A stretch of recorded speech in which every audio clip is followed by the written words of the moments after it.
আজকের এই বিশাল জনসভার সম্মানিত সভাপতি এবং প্রধান অতিথি, বিশেষ অতিথি ও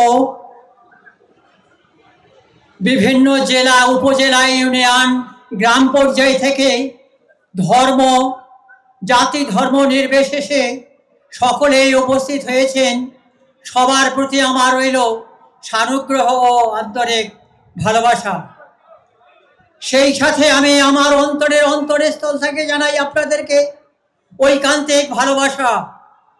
আপনারা জানেন আজকে কয়েক দশক ধরে এই জামাতে ইসলাম কোনো এক দুর্গম পাহাড়ের গুহায় তাদেরকে ফেলে দিয়ে অবরুদ্ধ করে রাখা হয়েছিল। আমরা আজকে মুক্ত আকাশের নিচে কথা বলতে পেরে এজন্য আমরা নিজেকে গর্ববোধ করছি।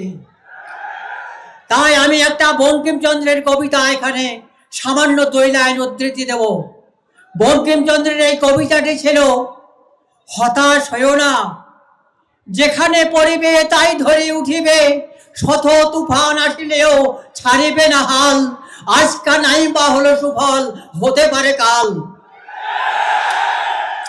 সংগ্রামী বন্ধুগণ, আমরা যদি এই বাংলাদেশকে জামাতে ইসলামের কবজাগত আমাদের পার্লামেন্টে যেতে পারি, তাহলে এই দেশের একটি নতুন শাসন ব্যবস্থা কায়েম হবে।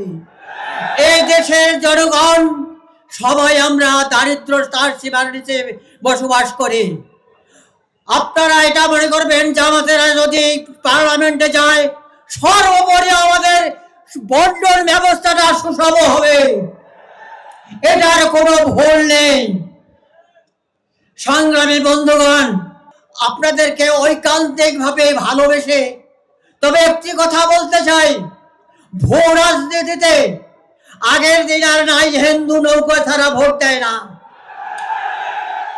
আবার এই মিঠাপুকুরে, বদরগঞ্জে বহু আত্মীয় আছে।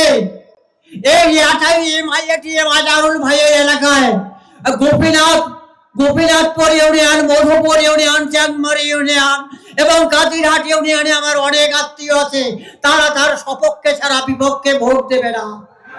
এবং মিঠাপুকুরের আমাদের রব্বানি সারের আবার বহু আত্মীয় আছে এবং তার পাশে আমার আত্মীয় আছে।